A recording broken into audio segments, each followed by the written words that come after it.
Hello everyone, this is Mohammed Tuhami, author of Midway Simplicity, and welcome to a new episode of the Midway Decluttering Show, where you will find tips and advice on how to declutter your first 100 items.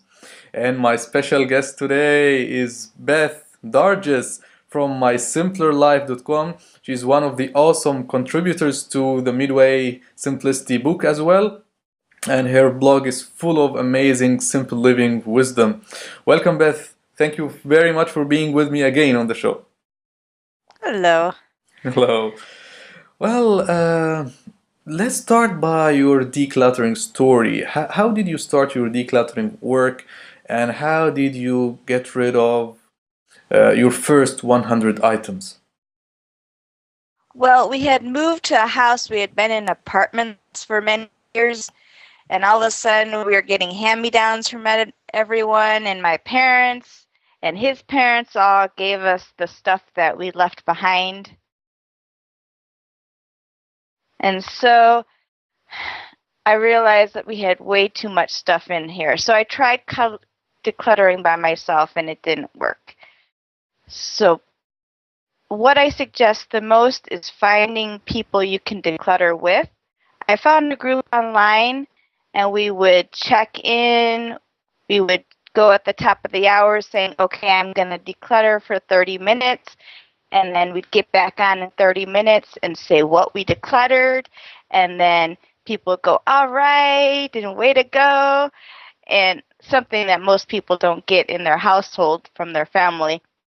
And so it was just a way to have accountability and to have a lot of fun while you're decluttering.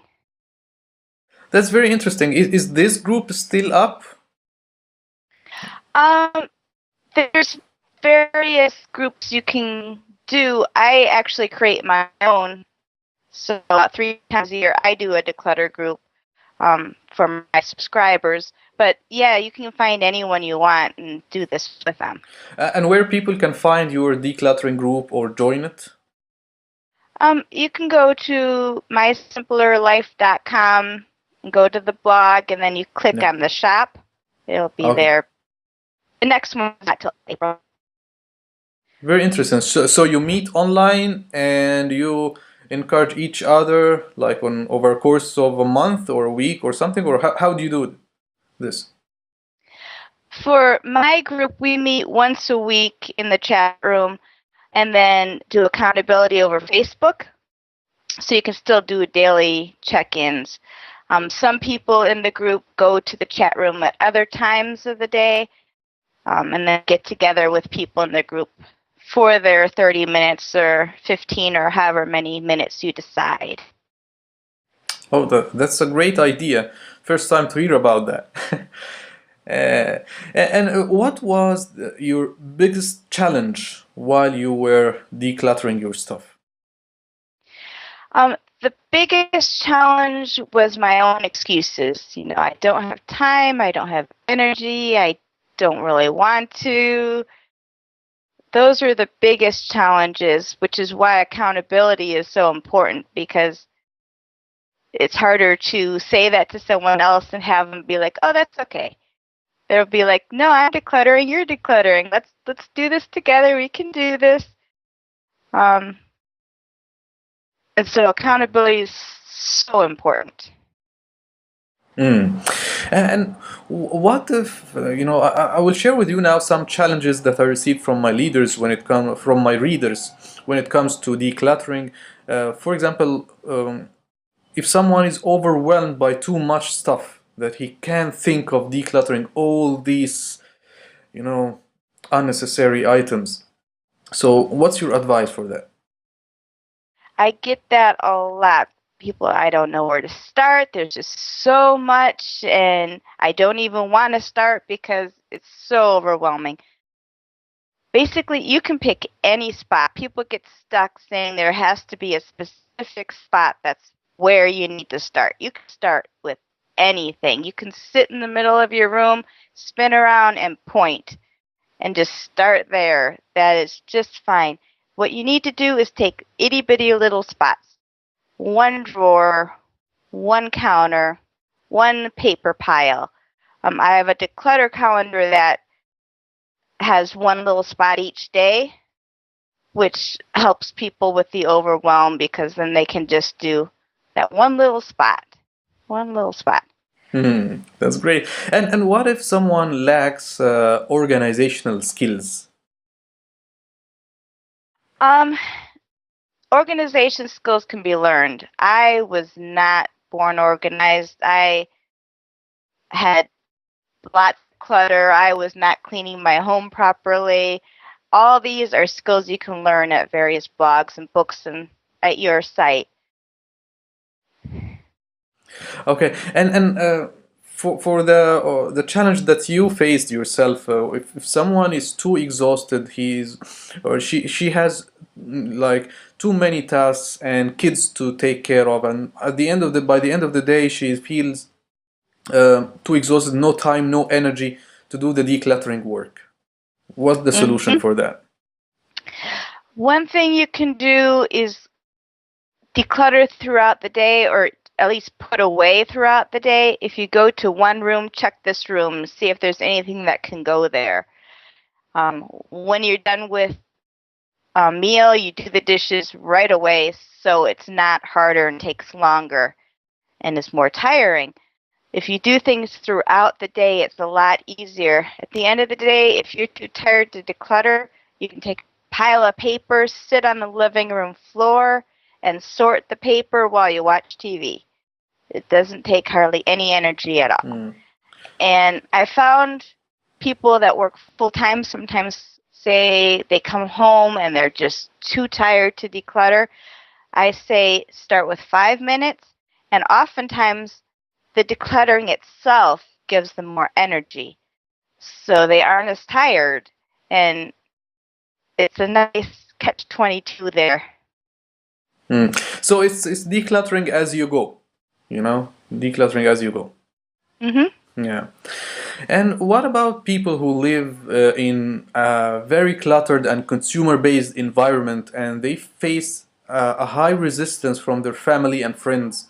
They think that they are losing their minds by getting rid of all this stuff and so on. So how to, how to face such a consumer-based environment and overcome that resistance that's coming from people who are very close to you? Right. You can start by telling them how the clutter makes you feel. You're losing energy, you're losing focus, it does not make you feel good, so you want to let go of this so you can feel lighter and freer. And they can go along or they don't have to go along, but this is what you're doing. And oftentimes, I find, especially in a family environment, that once one person starts decluttering, it has a domino effect. And next thing you know, your husband's decluttering off his dresser or your kids are getting rid of things. Yeah, that's true. That's true. Because when you become lighter, people wants to be like you. They feel the energy that you have. Okay. Right. And let's move on to some decluttering, like decision-making processes. Like, for example, how to declutter items that are associated with good memories, how to declutter precious and valuable items, how to declutter valuable gifts that we receive from people that we love, but we no longer need these gifts. So, how to approach getting rid of these items? For sentimental items, I never say you have to get rid of anything. You can keep what you want, but it's helpful if you have a certain container. It can only be 3 boxes, or it can only be this space. Once you get the container filled, then you need to start decluttering, because you don't want to live in your household with so much of the past, because then you have no room to grow. You have no room for your current life, because everything is in the past and draining your energy. To get rid of some of those things, it's helpful to take a picture, journal, what your memories are associated with it, because a lot of times we're afraid if we get rid of the item, we'll forget and we'll lose the memory. So write down the memory, and then you'll always have it. And as far as gifts, thank them profusely and give it to someone else. Really, even if it's valuable, if it doesn't make you feel good, if it's not helpful in your home, it's not valuable. It's devaluable. It takes away. So as long as you keep remembering the only things you want in your home are helpful to you and your family and make you feel good and are beautiful. That's interesting. And what about the what if dilemma? What if I will need something in the future? What if I will, you know? I always get questions, the declutter group. Well, I may need this eventually, but the thing is, will you be able to find it when you need it? Most likely not. It's usually cheaper just to either borrow it or find it on Craigslist, see if a friend has it, see if your church has it. You don't even need to buy it again, but you can let go of it and it'll make your now better. Instead of hoping that you might need it or thinking you might need it, just concentrate on the now. And how to overcome my purchasing desires, so that I don't buy more. When I declutter, I get more items in, so decluttering will appear like useless. That's right. If you keep bringing stuff in, it's going to take, well, you can't get out of it because you keep bringing more things in. One of the things is the one in, one out rule. So if you buy a new book, you have to get rid of a book. If you're decluttering, you might want to get rid of 2 or 3 books at the same time. And I have a little questions I wrote down on a piece of paper that is in my wallet. Things like, can you afford it without credit? Do you have a place to put this? Is this something you need now, not for a project that you may do sometime in the future? Is this what you need now? And you have to think about those questions before you buy. And that's why I have it in my wallet where my money is. So I can't buy something without seeing those questions. And do you have a similar checklist for helping you make the decluttering decision? Like you want to decide upon what you should keep and what you should get rid of. Do you have like a guideline or checklist like this? It's so personal because it depends on where you are in your life, what's important to you, what you need, and what is just holding you back. So a lot of the questions will be, is this holding you back? Is this part of your current life? Is this helping you now? So many things are stored for the past or the future that there's no room for your now life. Just getting ready in the morning takes forever because you have all these makeup and grooming supplies. And so your now life gets held back just because you have so much stuff from your past or future. And let's end by a couple of your favorite decluttering techniques or methods that are not too time consuming. What was that question? I was asking about like a couple of your favorite decluttering methods or techniques that are not too time consuming and that people can implement them right away. Okay. Um, the first is find a daily decluttering action. You're wanting to get into the habit so it doesn't seem as overwhelming. So you pick 5 minutes every day at a certain time period to declutter and you'll be moving forward. If you use the calendar, just pick a window or a door and go around the room, just 5 minutes at a time. The second is don't move around all over the place because you won't see progress. Stick in one spot until it's done, then move on to the next spot. So many people see no progress because they're just a little here, a little there, and then it doesn't look like anything was done. They get discouraged and they quit. until the next time they're like, I gotta declutter. Yeah. Focusing is great so that you can feel the progress, like, yeah. And do you have like a final thought or a comment or a quote that you would like to leave our listeners with? Sure, a lot of people quit decluttering because it makes them feel anxious. They get worried that they're going to get rid of the wrong thing, make a bad decision. It's just helpful to loosen up, and almost all the paper things can be found on the internet now. You can find almost anything you need if you get rid of something. You can find it again. Just to loosen that anxiety and notice it and not run away from it. Just keep going through the anxiety. Awesome. Beth, thank you very much for the awesome tips that you shared with us today, and I hope to have you again on another show. All right, thank you. Thank you. Bye. Bye.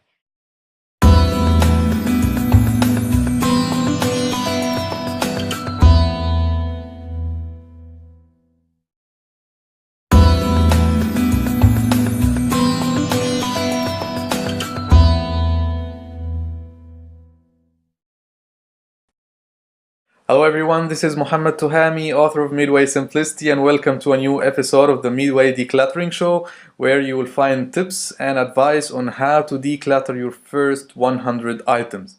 And my special guest today is Beth Darges from mysimplerlife.com. She's one of the awesome contributors to the Midway Simplicity book as well, and her blog is full of that we left behind.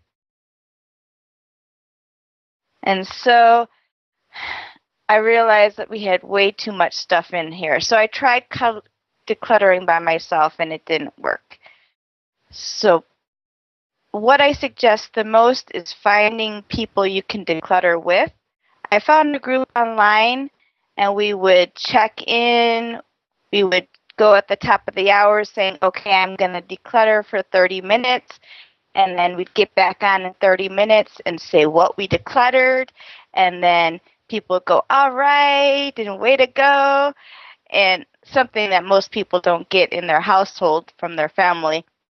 And so it was just a way to have accountability and to have a lot of fun while you're decluttering. That's very interesting. Is this group still up? There's various groups you can do. I actually create my own. So about 3 times a year, I do a declutter group for my subscribers. But yeah, you can find anyone you want and do this with them. And where people can find your decluttering group or join it? You can go to mysimplerlife.com and go to the blog, and then you click on the shop. It'll be there. The next one's not till April.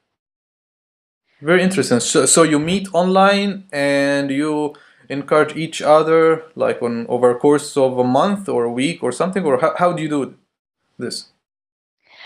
For my group, we meet once a week in the chat room, and then amazing simple living wisdom. Welcome, Beth. Thank you very much for being with me again on the show. Hello. Hello. Well, let's start by your decluttering story. How did you start your decluttering work, and how did you get rid of your first 100 items? Well, we had moved to a house. We had been in apartments for many years, and all of a sudden we were getting hand-me-downs from everyone, and my parents and his parents all gave us the stuff